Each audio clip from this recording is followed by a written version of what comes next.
to another episode of Music Musings. I am your host, Derek, and with me, as always, is Pat. How are you, Pat? I'm good. How's everyone? I don't know today. It's really sad. Oh no. They didn't reply to the email, so I don't know how everyone's feeling today. Hopefully everyone feels better or improves. Yeah. We're going to have to fire everybody if they don't, Wow. Budget cuts already. We're getting really hit hard with the tariffs that are happening. So I don't know how everyone's doing. All right, we'll say anyway. All right.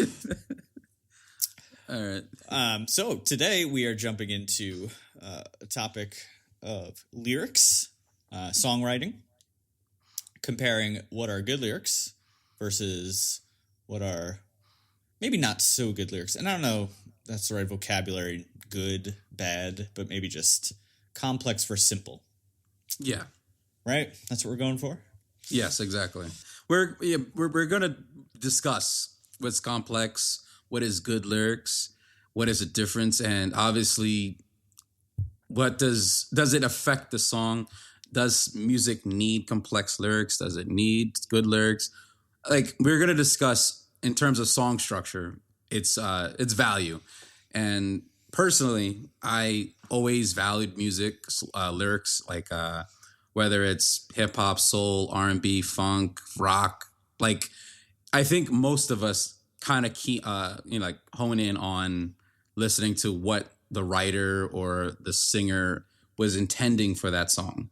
And it's important to take that time and really dissect what emotions, what imagery they were trying to portray through, the words that they placed in that song. So I think we should definitely learn to, well, not learn, but appreciate a little bit more.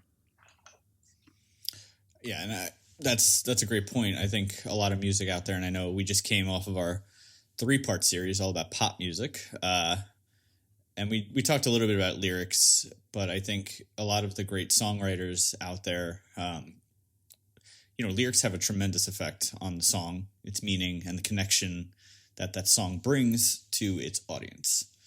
So I'm excited to jump into this and, have a little debate or talk about complex, simple, and some of the artists out there that are really using songwriting to progress music forward. So let's jump into it. Our first segment here, we're going to talk about complex versus simple lyrics. And I guess this first question we'll kind of talk about is, what are good lyrics, and then what are complex? So I guess the argument of good, simple versus, complex lyrics, and the difference there between them. Yeah. So go ahead. No, I'm sorry, just excited because for me, growing up, I was always, let's just use hip hop as an example. Like, one of my favorite artists of all time is Nas, and his lyricism is one of the most important factors about his discography and anyone who knows him for that music. And he'll do storytelling. He would use a lot of complex metaphors. He would use all kinds of things. So I've always appreciated lyrics. And obviously we mentioned about Adele, and her lyrics and songwriting would be so deep and personal. And that connection, that feeling where I always keep talking about those goosebumps, that right there is what I've always valued about music. And it's not just obviously the instruments, the structure, and all the things, but when you have a good story or a good message you're trying to portray in your music, and it just like fits a pocket, it just makes a giant masterpiece, in my opinion, sonically for everyone. So that's how that's my personal 2 cents on it.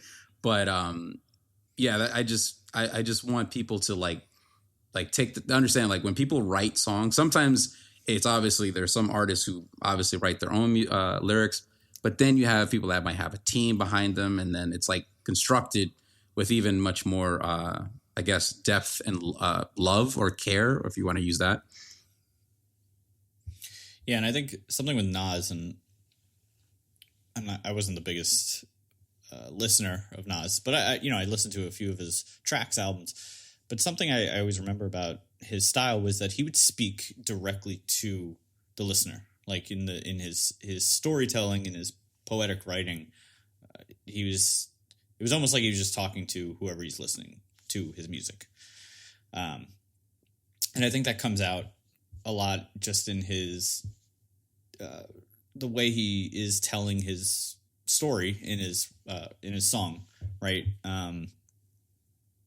It feels very like realistic for that person because it's coming from somewhere very personal, and he's it's like having a conversation with him. Right. And he's been, he's an example. I was just using him because anyone that knows me, I'm a huge fan of him. But yeah, exactly. Like he will tell us, he'll tell a story. He will try to pass on an experience he has, and he'll detail it. And obviously, one of my favorite songs by him is where he tells a song. He tells a song and he calls the song he tells a story backwards. It's called Rewind. If you ever get a chance, listen to it. It's really good. That it's like, and it rhymes, and it's like I believe it. Like it's like if you hit rewind on a VHS. If anyone is that old that we remember VHS, you see the movie play backwards, or if you want to be specific, you want to use the movie Tenet if you watched it recently. That it's like the same thing, but he tells it lyrically, and it was very beautiful. But Neela, I don't want to drag it on any further, but yeah. So, but yes, I value very much complex. I love storytelling. I love imagery. I love leaving little Easter eggs or little clues here and there, and then it kind of comes together towards the end of the song.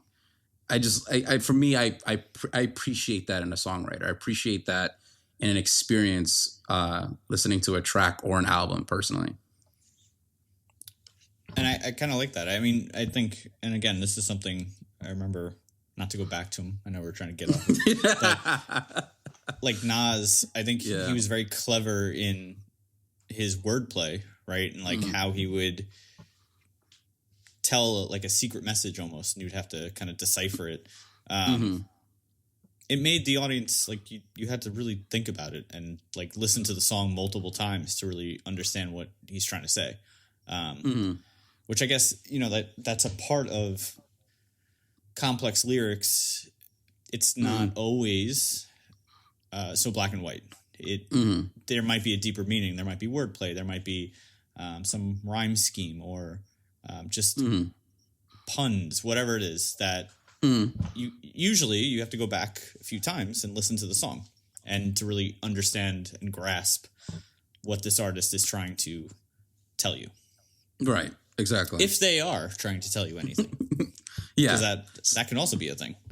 Right. Could be misdirection. Yeah. Right. But no, so it's very much, I think, just setting it of complex lyrics typically or have a deeper meaning that are very layered and requires multiple listens to really get it. Yeah. And whether they're exploring like, emotions, complicated emotions, or like a theme. Sometimes it's like a concept album that connects to older albums or other songs within. It's that repeated listening that the audience, I think, you have to do to really kind of understand what this artist is trying to say. I got a quick question for you. Do you think you can you tell a story or tell and have a song that can tell a story without any lyrics? It was just an interesting question I just had. What do you think about that? Yeah, I think you can. I think it's a little bit more. It can be more difficult, actually, and maybe not. I don't know. It might be more difficult to tell that story because, you have to use obviously sounds to Yeah. evoke some type of emotion that you may be trying to tell in this story, which can be difficult in my mind because sometimes people don't, you may react to a certain sound or a certain chord or a certain melody one way while another person may react to it a different way. Oh, good point. I like that. So if you're trying to, get a certain message across using just sounds, I can see how that can become difficult because people sometimes hear sounds, melodies, chords, progressions, whatever, and they may experience different emotions. It's not always the same from listener to listener. And that could very well be the purpose. They want that. people to experience a song in different ways.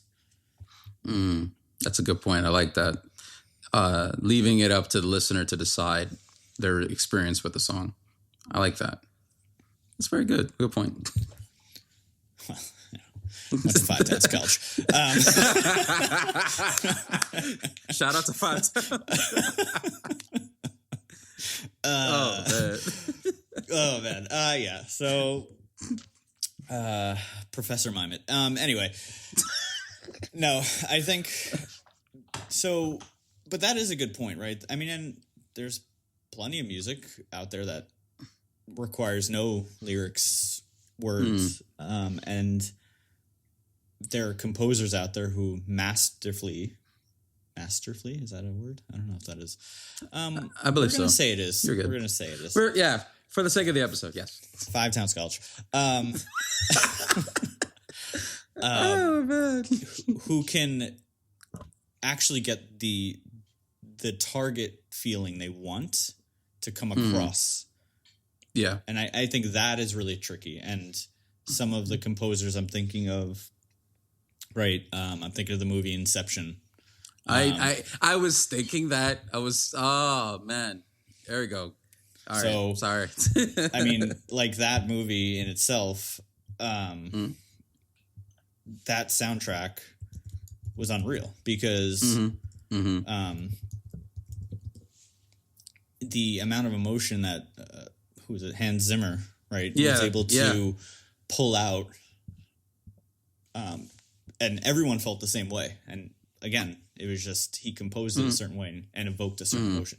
Now that's a little bit different. This will probably be another podcast, but because I think it's the sound mixed with the visuals, right? Yeah, that fits in.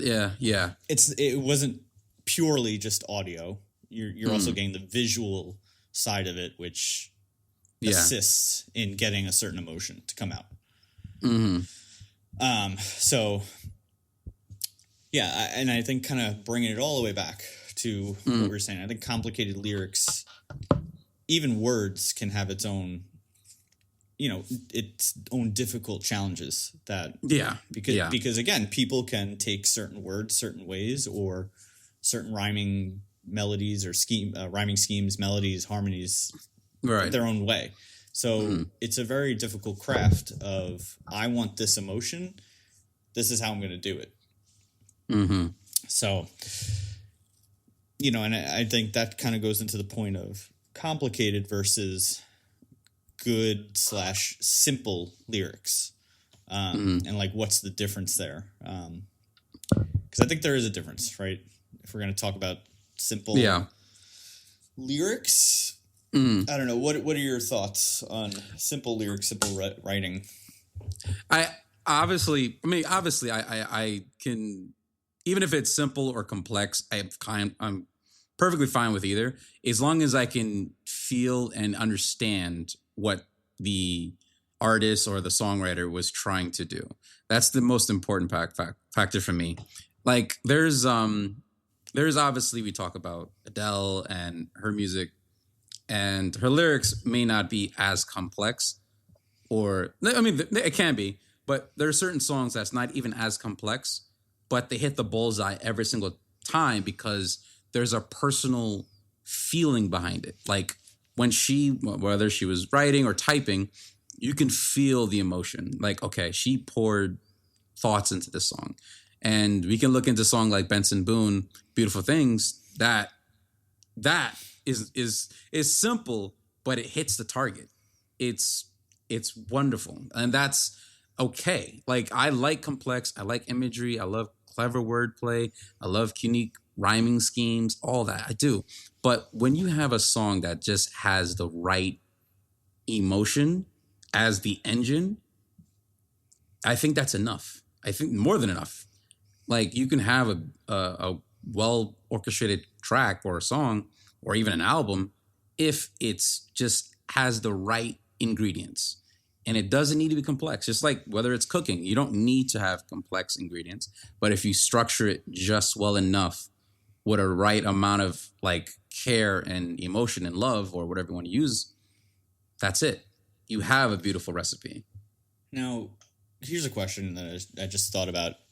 Is so, because I'm thinking about Adele, right? And I would agree that some of her songs have simpler lyrics, right? To evoke a certain emotion she might be trying to get out of a certain song. But my question, though, is it 100% the lyrics that evoke emotion, or is it also like the way they are singing? Because I would actually lean more towards, and it's not 100, it's never 100%, but I actually think sometimes it's more of the actual like singing, the notes, the pitch that can evoke emotion, even out of the artist, more than sometimes the lyrics. And it's not always, of course, right? I think there's artists out there who, like, I'm thinking of Bob Dylan, right? Terrible voice. Dude cannot sing. But like, his songwriting he was a storyteller. And I could listen to his songs, not because of his voice. I didn't like his voice, but I could listen because his storytelling was always interesting, fascinating, and would evoke a deeper meaning. Like, he was a complicated writer. So, you know, I agree that I think songwriting is important because it can evoke emotion, but I don't know if it's always the like end all be all that will get emotion out.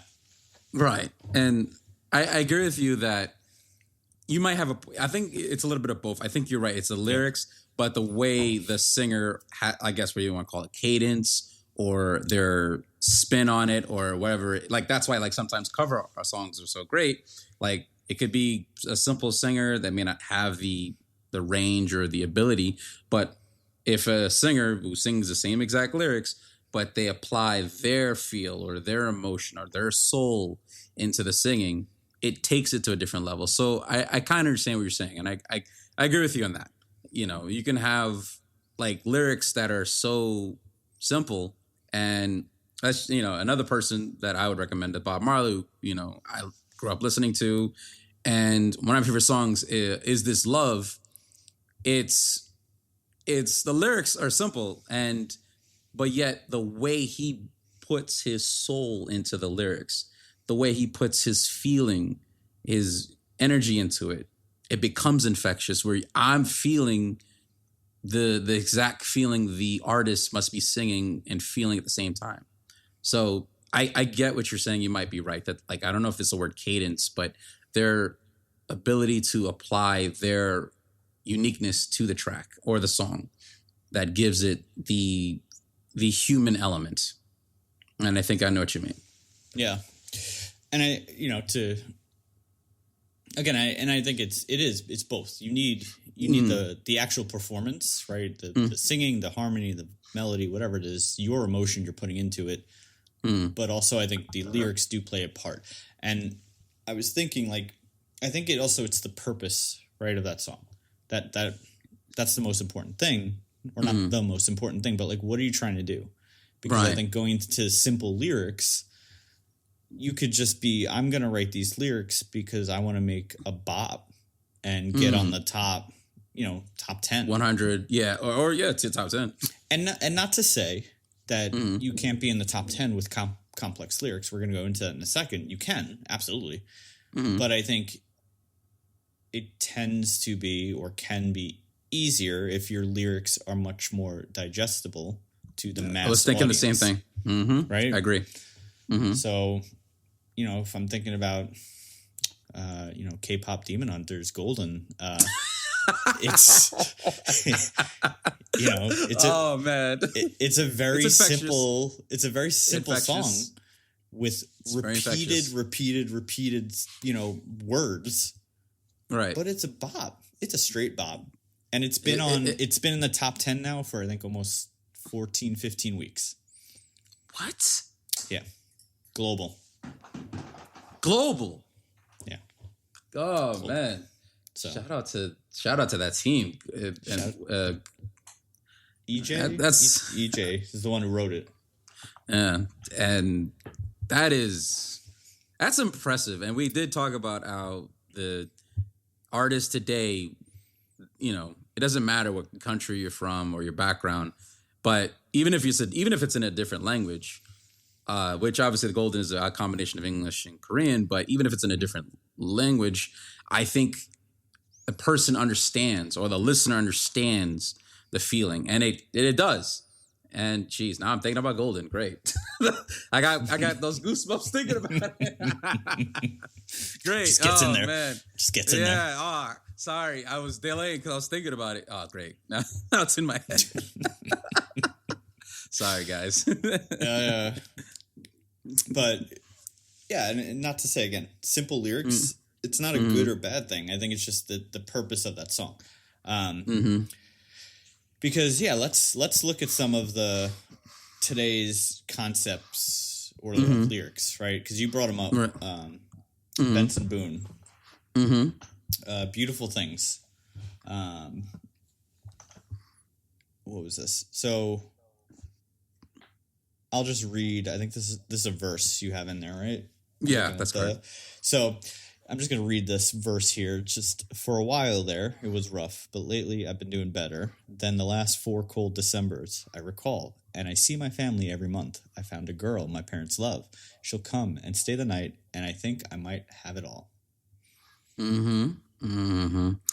That's number 1, isn't it? It should be. I thought last time I checked, like, and even though those lyrics are like, even you're just reading it. I mean, I obviously listening to the song, and I'm looking at the lyrics, and it's like I still hear what was on his mind. I think what he's feeling. You can kind of get that, not suspense, but you have that understanding of what's going through his mind, what's going through his heart, as he was obviously crafting that track, or lyric, should I say, and track 2. But yeah, like, it's not complex, but it has depth to it, if that makes sense. Like, you can, like, just seeing, like, the last 4 cold Decembers, he's been doing better. Obviously, we can get the sense that he's going through a rough patch, or he's going through the last couple of years have been depressing, or whatever the case may be. But now he's possibly found hope, and that's wonderful. And now at the same time, he thinks, oh, I have this hope. I'm very blessed and I'm very lucky, and I might have it all. Like, that says a lot with less. And I think in that alone, I actually will give a shout out to those who can make something so simple yet feels complex. And I think that's what I don't know. I'm not trying to put words in Benson Boone's mouth, but I'm getting that was probably his intention. So, yeah, and I would argue. I mean, I don't think these are super complicated lyrics. It's pretty straightforward, but I think it's the way he tells the story that you can make a picture in your mind of kind of like what he's experiencing, what you're seeing. So let's look at the next artist we have here. We got David Guetta, One Republic. French. He's French, I believe. Yes, French house producer. Yeah, music electronic producer. Yeah. So we have, what song is this? Oh, I don't want to wait. Yeah. Yeah. So we got, I've been chasing so long, every right that feels wrong. Rather be with you instead. There's something about it right here. Got me seeing so clear. Rainbow colored skies ahead. And now, oh, I'm in a sea of lights. And all that I can see is you. And now I'm diving to feel alive. So baby, let's try something new. It kind of sounds like I believe this is a party track. Well, I don't want to say classify a party track, but it is definitely something that's more upbeat, that's more, feeling. And actually, before I go any further, what is your feeling when you look at that? I don't want to just, spit all the time, but I see. I'm reading it again. One second. No problem.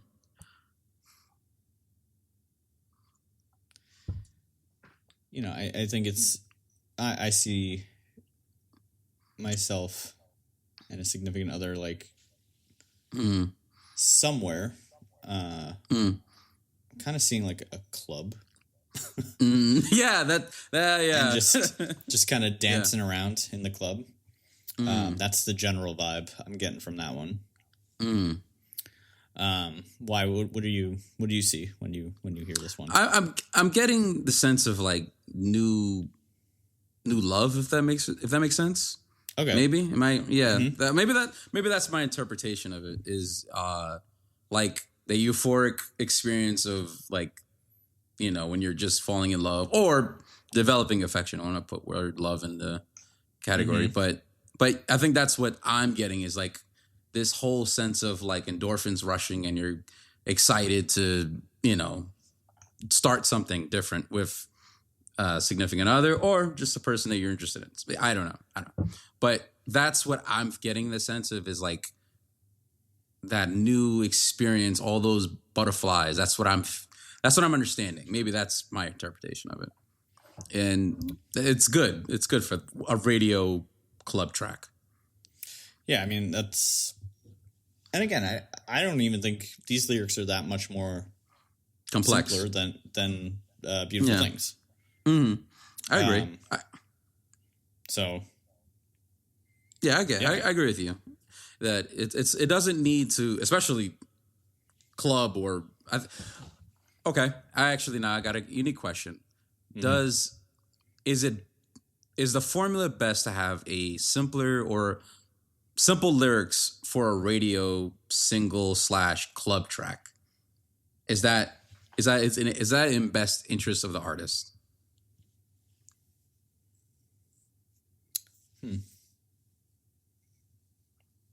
I don't know. I mean, I guess it could be. In interest of the artist, I think it could. I think it would be right because it depends on like you're doing this for the audience. So, yeah, I could see how that would be in the artist's best interest. Yeah. I was thinking about it. Yeah. Yeah, I think that could be in the interest or the best interest of that artist to do it that way. That makes sense. Right. I don't know.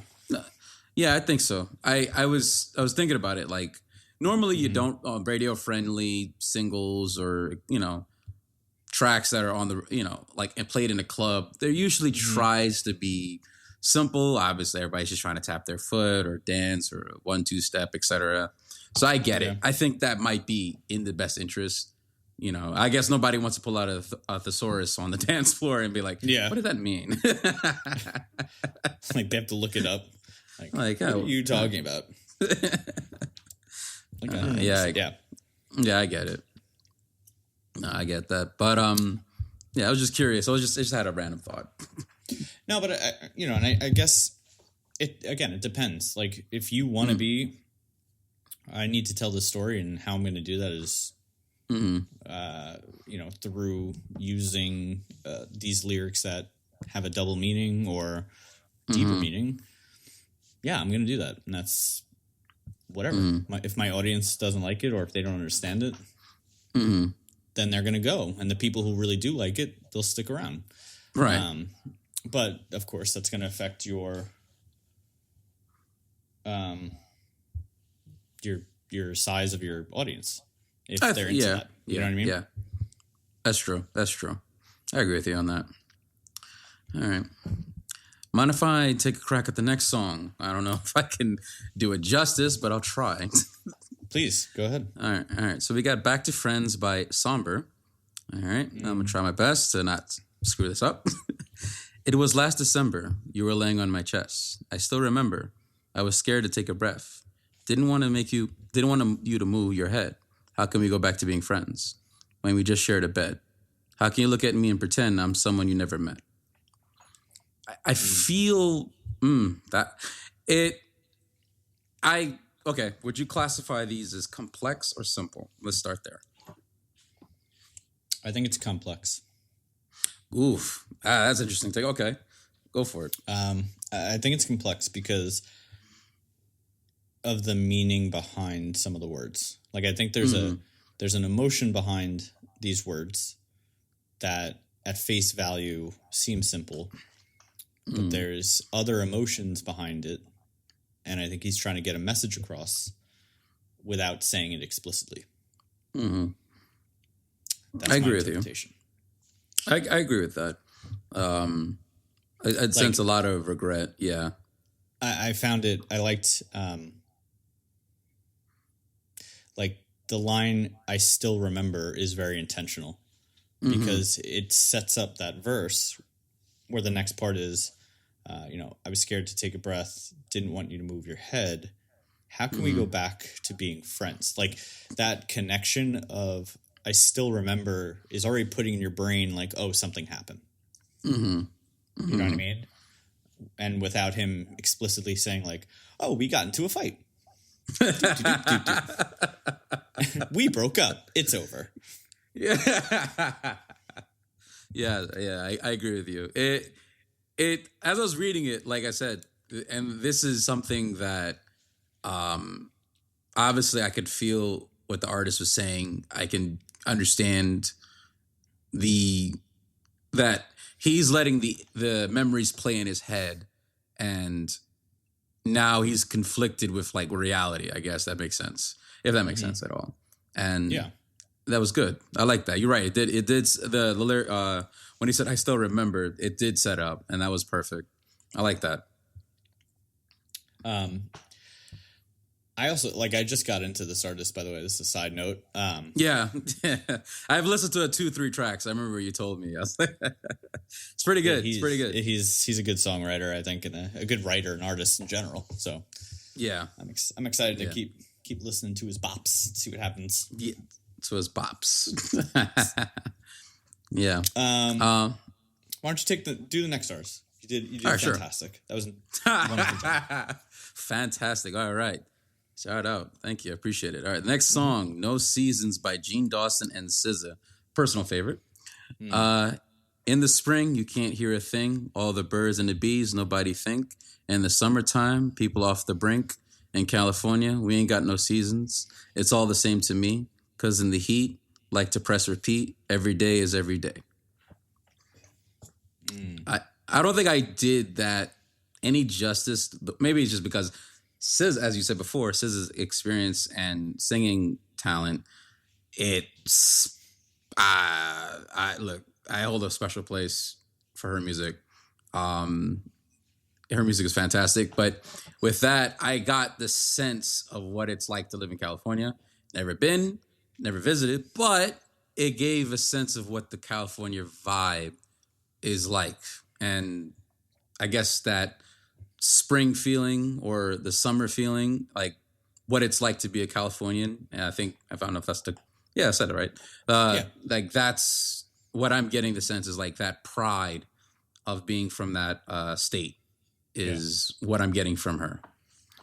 And it's wonderful to be a teacher because this something I tell my kids all the time is like, let's make a mind movie when we read like a story. Because it's like I want them to close their eyes and just listen to the words and try to visualize like what's happening. And with this specific verse, I think it's very easy. You could see what they are trying to portray, like what the image they want you to see as they write these lyrics. And not to say it's simple. I don't think it's simple at all. It's just easy to understand. Still being complex, but Right. I think it's simple to understand. Okay. Yeah, I agree with that.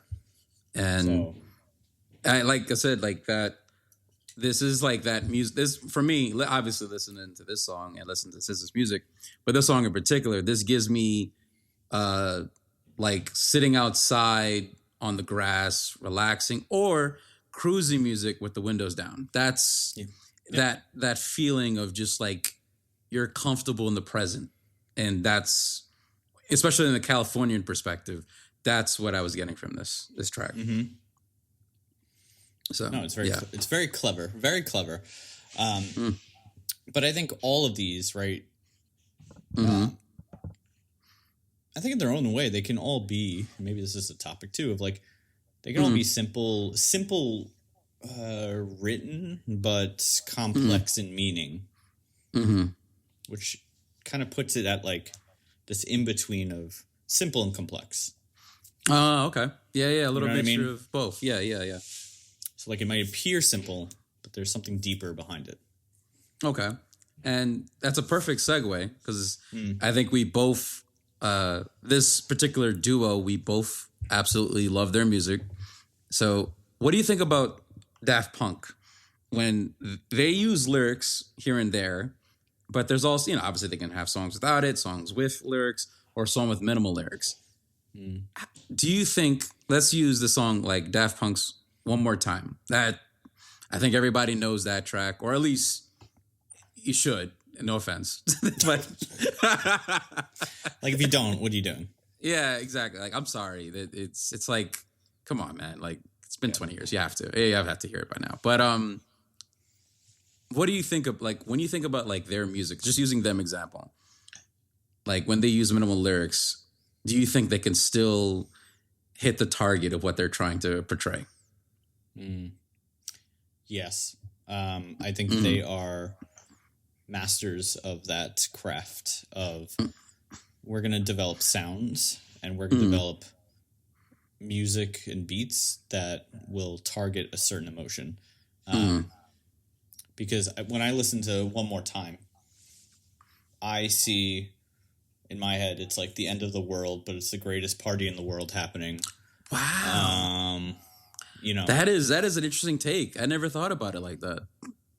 That's interesting. And, like we're all going to party because the world is ending. But we're all going to have a great time because this is it. But to be fair, because I watched the music video for that. Yeah, I was about to say, is that what you're going? And that's essentially what's happening in that video. Yeah, that's true. But I think, to be fair again, I think even if I didn't see that video, that's what I would have thought. Yeah. I got the sense of like, you know what? Now I'm thinking about it, it does give me like hopeful or like an energetic, hopeful, like end of the year type vibes. Maybe that's when I mostly associate it with. But that is a good point that it was like, we're going to party, even if it, the clock runs out. Yeah. We're just going to keep going. And that is interesting. That's a good way to look at it.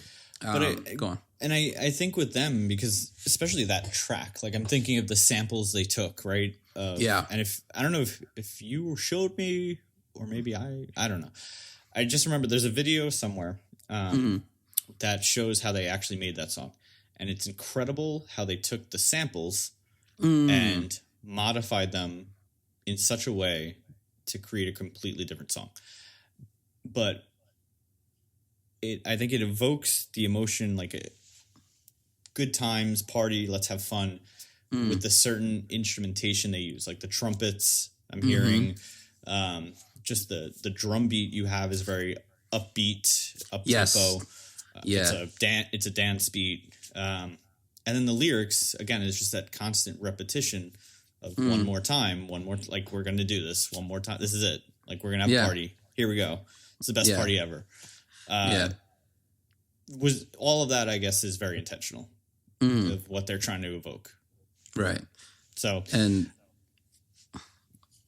no, I just wanted to say, like, especially for me, I think the entire ensemble of the instruments is why that track hit so hard for me. But I think, am I wrong? Is it pulling from? Obviously, they sampled instruments and actual people playing the instruments, but isn't it kind of giving like 70s esque vibe to it? Am I interpreting that wrong? I'm trying to remember. It's kind of got like a soul to it. It kind of got like a funk type. It's a 1979 disco song they sampled from "More Spell on You" by Eddie Johns. Ah, okay, that makes sense. And they cut it. They literally cut. It was like one. It's just the trumpet. They cut it. I think they sped it up and increased the pitch. Okay. And that's it. That's that part. That's what you hear. Yeah. Yeah. It's infectious. Sorry, we'll leave it there. Yeah, you could listen to it all day. Yeah. So I want to get into, because I think this is a good segue of, we've kind of talked about, simple lyrics, complex. And now I want to talk about, because I pulled some data points here. How does that affect these songs when they get onto, like, we're talking about success of these songs? Like, does it matter if you're a clonplex, 5 Towns College? Now it's straight. First it was a shout out. Now it's a straight.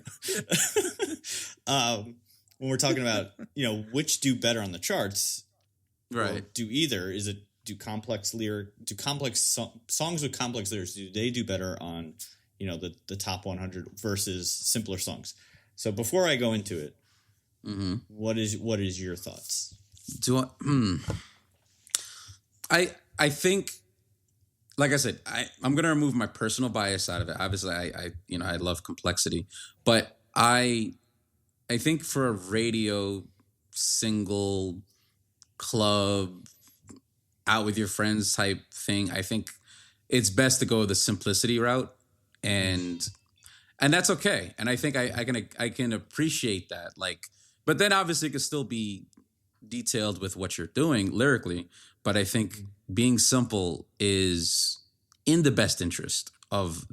It's like, I don't want to say this, but for the single purposes, I think it's in the best interest of the artist. Despite how I want to hear all the complexities. I want all the feelings. I want all the emotions. I want all those metaphors. But when you're out in public, you just want something you can just kind of like nod your head to, like, okay, yeah, I like this. I think that's where I'm going with that. So, and that's how I thought before I looked into this. I thought, simpler songs, they're going to do better because more people can quickly relate to it, and you're going to give it to the masses, right? Yeah.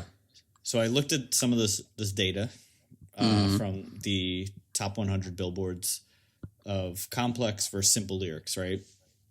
So I'm not going to say all of them, but so number one, and this is peaks of the Hot 100. So these tracks right now necessarily aren't at these numbers, but based on their performance over time, this is how they did. So number one, we have A Bar Song by Shaboozey. Oh man, I love that guy. Oh, which is a very simple song and very hook driven. Yeah. It had a record time. It was 19 weeks at number one. Ooh. Gosh. And again, it's like very accessible, repeated hooks. Yeah. Everybody at the bar getting tipsy, which is it's relatable. Yeah, very. And very. It's a party theme. It's upbeat. So did really well. 19 weeks, number one on the top 100. And then we look at which this is who we've been recently, Ordinary by Alex Warren. Again, also simple, but more emotionally direct in the song. And so far has been number one for 10 weeks for 2025. And I think I don't know if it's number one anymore. I think it's finally kind of gone down a bit. But still, 10, 11 weeks or so. And yeah. That's good. That's impressive for him. So then we get to, this is number 3, Wildflower, Billie Eilish, moderately complex lyrics, so not as simple, but it peaked at number 17 on the top 100. It was as high as it went. And then, what was it? Oh, here's my boy. 12 to 12 by Somber. Moderately complex, so a little bit more complex.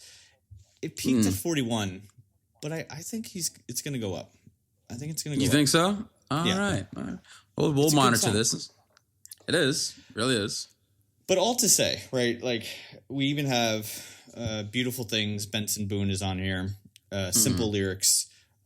We have Die With A Smile, Lady Gaga, Bruno Mars, again, moderately complex. There's no definitive answer to this. I don't think simple songs are more successful than complex. I think it's a toss up, because, like you said, and like I thought, simplicity often is immediate and it relates to the mass audience. But I think over time, complexity wins too, because it requires multiple listens. Good point. So it's like a slow burn in an event. Yeah, I get what you're saying. So there's a lot there. There's a lot there, and I think it depends on if you want to listen to a bop. Let me pull up some bops. Right. I'm not trying to think about the lyrics. I just need a bop, a dance song. Yeah, that's fair. But then there's songs like I'm going to put on. I like this artist, and I'm going to listen to it multiple times, and eventually it will kick in of, oh, there's something deeper here that I want to listen to more of. Right. So that's kind of where I am with this whole debate. I don't know if there's really a clear indicator of what is more successful. Right. Yeah, I think it's up to the listener to decide what their experience is with that song or artist, and I think that is the most important part. But obviously, there's a method to it. There's a form or an equation that you can see. Simplicity might be a fast track, but you just mentioned a good point. Complexity might be a slow burn, and it might have a longer lasting effect. And I think you might have that's a very good point. Like, I didn't even think about it like that. That was actually a good try. I like that. I went to a prestigious 5 towns college. Oh, wait. So shout out, Stray, shout out. Man, oh man. I'm going to have to give credit to 5 towns in this podcast episode. Oh, man. Sponsored by them. Right. Sponsored by 5. They would, because they need it probably. Oh, wow. You had to get out of the straight. It's ups and downs. There we go. Ups and downs. Oh man, that was fantastic. I think this has been a very interesting topic. Today. I don't think we got anywhere. I don't. Not to say we didn't get anywhere. There's no definitive good answer. Bad, right? It's just there's complex perception and there's simple, right? And it's all about the listener and what you want to do in your experience when you listen to any of these songs. Yeah. I think I agree with you that this is it's a perception for the listener. Like I said, I love complexity, but there's songs that are my rotation on my music library that are a little simple. Shabuzi, a bar song, I'm not gonna lie. I've probably danced more to that song than I have to any complex songs in the time. Nothing against those. It's just it works. Right. Yeah. Listen, everybody at the bargain tipsy. That's a throwback. Oh my goodness. I didn't see that coming. Man. That was so. Oh boy. Yeah. I think that's all for today's episode. Yeah. That was good. I think I've learned a little bit. Hopefully everyone else had. We'll see. Check the emails. Yeah, we'll check the emails. And stay tuned for the next episode. Yes. Thanks for listening. Thank you, everyone. Have a good night. Thank you for listening to today's podcast. If you have an idea for an intro or an outro that we could play on our show, please send to musicmusingspodcast@gmail.com. If you have any questions, comments, or ideas, please email us at musicmusingspodcast@gmail.com.